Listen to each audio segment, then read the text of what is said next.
Think about the last person you know who never texts first, never initiates a plan, never sends the first message, never reaches out unprompted no matter how long the silence stretches. Chances are you've formed an opinion about them already. Maybe you've called it laziness, maybe aloofness, maybe you've quietly decided they don't care as much as you do, and you've adjusted the amount of yourself you're willing to give accordingly. And here's the thing about that conclusion. It is almost certainly wrong. Not partially wrong, not wrong in a nuanced way, categorically, fundamentally wrong about what the behavior actually means. Because research in communication psychology consistently shows that initiation behavior, specifically who reaches out first and how often, is one of the most systematically misread social signals in interpersonal relationships. We assume it maps neatly onto interest, onto care, onto how much someone values you. But there's a second reason people never text first, and it maps onto something else entirely, something more complicated, more interesting, and in several cases, considerably more flattering to you than you've been giving it credit for. So let's do what the title promised and actually talk about the 5 traits that people who never text first tend to share. But to be clear about what this video is not.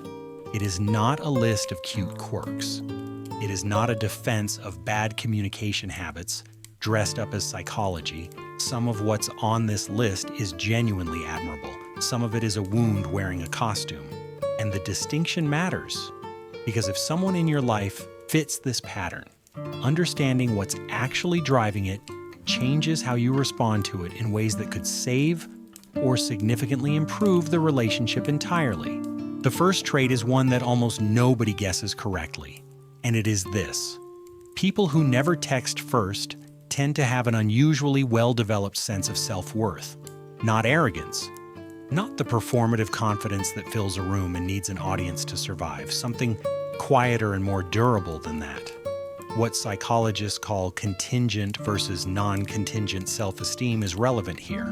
Contingent self-esteem is the kind that rises and falls based on external feedback, on whether people respond warmly, on whether your messages get answered quickly, on whether you're being chosen. Non-contingent self-esteem is anchored internally.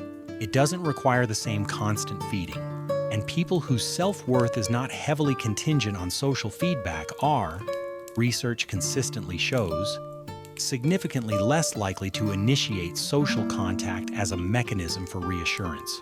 They don't reach out to confirm that they matter. They already know whether they matter from the inside, which means the silence is not indifference. It's the behavioral signature of someone who isn't running an approval loop in the background of every relationship they're in. Now that sounds simple and almost too flattering, so let's add the honest complexity, because the same trait that produces this stability also produces a specific blind spot.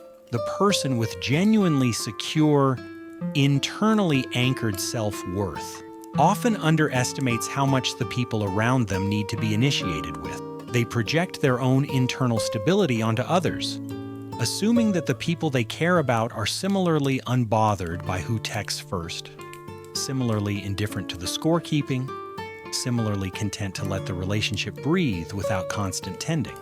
And that assumption is frequently wrong. Most people, particularly those with more anxiously wired attachment systems, experience the absence of initiation as a signal of lowered interest, regardless of the intent behind it. The result is a specific and very common relational mismatch. One person whose silence means I'm secure and one person who reads that silence as I'm losing them, both misreading each other. Neither villain, both confused. The relationship quietly deteriorating over a dynamic that neither person has ever named. The second trait is where things start to get more psychologically layered. And it is one that the people who have it rarely identify in themselves because it doesn't feel like a trait. It feels like clear thinking. People who never text first are almost universally hyper-aware of relational asymmetry. They are acutely sensitive to the balance of investment in a relationship, specifically to patterns where one person is doing significantly more of the emotional labor than the other. And this awareness was not born in a vacuum. Research on what psychologists call the over-benefited versus under-benefited dynamic in relationships shows that people who have experienced sustained periods of being the one who gives more, reaches out more, invests more, and receives less in return, develop a sharply calibrated sensitivity to imbalance that then shapes their behavior in every subsequent relationship. In short, they stopped texting first because at some point in their relational history, they texted first for a very long time and it wasn't reciprocated. And the lesson their nervous system drew from that, consciously or not, was that initiating too readily signals availability without requiring effort. And effort, it turns out, is one of the most reliable proxies for genuine interest. What this means in practice is that the person who never texts first is often not being cold or calculating. They are being calibrated. They are waiting to see the natural distribution of effort in the relationship before they decide how much of themselves to invest. There is research supporting the rationality of this strategy. A 2010 study on relationship maintenance found that relationships where initiation was consistently one-sided were significantly more likely to end within 12 months than those where initiation was broadly reciprocal, regardless of how much affection was verbally expressed within them. In other words, the person who stopped texting first is tracking something real. Initiation balance is genuinely predictive of relational sustainability. The problem is that they're tracking it privately without ever communicating that they're tracking it, which means the other person has no idea there's even a standard being applied. The dynamic becomes a silent test that neither person agreed to take. The third trait is one that requires you to set aside the instinct to see it as an excuse, because it is easy to misread and much easier to dismiss than it deserves. On the surface, it looks like laziness or worse, like they simply don't value the relationship enough to invest in it. But the second reason this pattern forms is far more human than people who never text first are, more often than not, deliberate protectors of their own emotional energy. And before that sounds like self-help language for selfishness, understand what emotional energy in the context of relationships actually means and what happens to it when it's chronically mismanaged.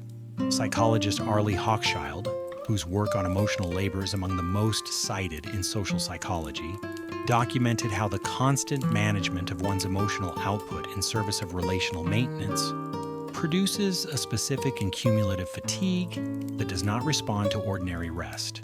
It is not tiredness. It is depletion, the kind that makes reaching out feel like lifting something genuinely heavy even when the relationship itself is a good one. And the people most susceptible to this depletion are consistently the ones who have historically been the primary initiators in their relationships, the ones who carried the conversational weight, who checked in, followed up, re-engaged after silences, kept the thread alive across weeks and months of asymmetric effort. At some point, those people stopped. Not because they stopped caring, because the cost-to-return ratio of that particular behavior broke something in them quietly. And the protection they built around their energy afterward looked, from the outside, exactly like not caring. And here's where the dark humor lives, if you're willing to find it. The people most often accused of not caring enough to text first are frequently the same people who cared so much for so long with such consistency that they burned themselves out doing it. They are the former overinvestors who graduated into protective conservation. The enthusiastic initiators who sent one too many unanswered messages and quietly decided, with no announcement and no explanation, that they were done spending energy that didn't get spent back. And the tragic efficiency of this is that they're now being misread as disinterested by the very type of person they were when they were still initiating. The person who waits to hear from them is probably doing exactly what they used to do. And neither of them knows they're in the same story. The fourth trait is the one that requires the most care to say accurately because it is the most uncomfortable to admit and the easiest to misidentify. People who never text first are, beneath the surface of their apparent indifference, often quietly and sometimes acutely afraid of rejection. This is not contradiction. It is, in fact, psychologically coherent in a way that becomes obvious once you understand how rejection sensitivity works. Rejection sensitivity is not simply the discomfort of being turned down. It is a hyper-activated threat detection system, usually developed through early experiences of social rejection or emotional inconsistency that causes the anticipated pain of rejection to feel so disproportionately large that avoidance of the triggering behavior, in this case, initiating contact, becomes the most rational option the nervous system can identify. Research led by Dr. Geraldine Downey at Columbia University found that individuals with elevated rejection sensitivity were significantly more likely to adopt preemptive withdrawal as a relational strategy, meaning they pulled back before they could be rejected, rather than risk the confirmation that they weren't wanted. The behavior looks like detachment, like someone who genuinely doesn't mind if you never speak again. And that's the second real reason behind the silence, not indifference. A nervous system that has decided the safest move is to never give rejection a chance to confirm what it's always feared. What makes this particularly worth understanding is how invisible it is even to the person doing it. People who have organized their behavior around rejection avoidance rarely experience it as fear. They experience it as preference, as not being a needy person, as respecting other people's space, as being someone who doesn't impose. These are the stories they tell themselves, and the stories are not entirely false. But underneath them, if you go looking, is usually a very specific memory or pattern of memories where reaching out first produced something painful, where the enthusiasm wasn't matched, where the message sat on read for long enough that something quietly cracked. And the behavioral policy that was written in response to those moments is still running years or decades later, in relationships that have nothing to do with the original wound. The person isn't protecting themselves from you. They're protecting themselves from a version of you that only exists in their past. The fifth trait is the most misunderstood of all, and it is the one that, if you grasp it correctly, reframes everything else on this list. People who never text first are almost always running what can only be described as a silent loyalty standard. Not a game, not a test in the manipulative sense of the word. A standard. A deeply held, privately operated set of expectations about what genuine interest looks like in practice. And that standard says essentially this: if someone wants to be in my life, they will make some effort to be in it. Not a heroic amount of effort, not constant effort, just some. Reciprocal, visible, non-prompted effort that proves that the connection exists for them independently of whether I maintain it.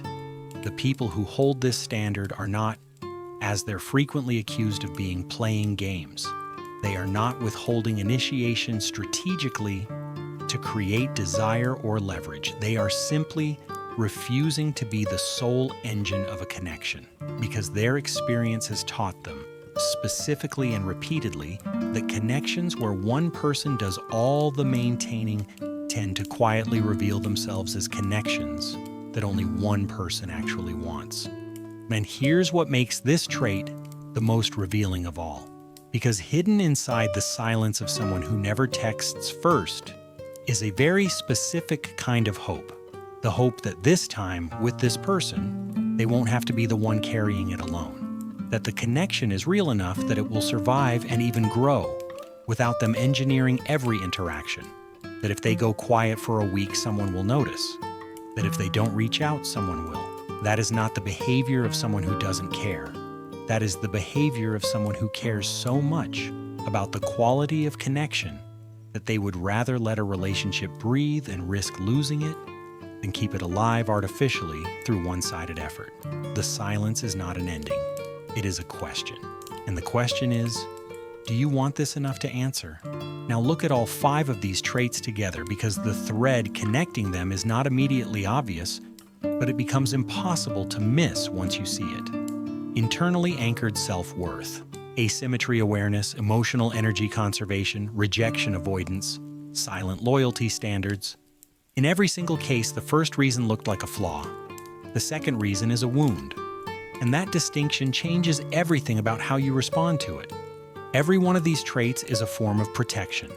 Every one of them was built by someone who, at some earlier point in their relational history, gave more than they got, who reached out more than they were reached for, who maintained connections that quietly turned out to be one-directional, and who drew from that experience a behavioral policy of restraint that looks from the outside like disinterest, but is from the inside the opposite of disinterest. It is interest that has learned to protect itself, love that has developed boundaries, care that refuses to perform itself for an audience that hasn't bothered to show up. And this is where the thing almost nobody considers enters the picture, because the people described by these 5 traits are, once you actually reach them, frequently among the most devoted and consistent presences in anyone's life, not despite the silence, because of what the silence means about how they operate. These are people who do not perform care. They do not send messages to manage your perception of them or to keep you warm in case they need you later. When they do reach out, it is because they genuinely want to, which means every message they send carries a weight and an honesty that constant initiators, however well-meaning, rarely achieve. The frequency is lower. The signal-to-noise ratio is extraordinarily high. And once they've decided that you're worth the vulnerability of letting them see that they care, they tend to stay, not dramatically, not loudly, but with a consistency and a depth that most people spend their entire relational lives searching for. What this means practically is that if someone in your life fits this pattern, the single most costly mistake you can make is to respond to their silence by withdrawing your own initiation as a counter-strategy. Matching their silence to see if they'll reach out first is, from their perspective, simply confirmation of the asymmetry they suspected was there all along. It doesn't pressure them to show up. It proves to them that their restraint was warranted. The counterintuitive move, the one that actually works, is to reach out without resentment, without keeping score, without the implicit message that you're only initiating to see if they'll reciprocate. Genuine, low-stakes, non-transactional contact. Not because you owe it to them, but because you understand now that their silence was never about you.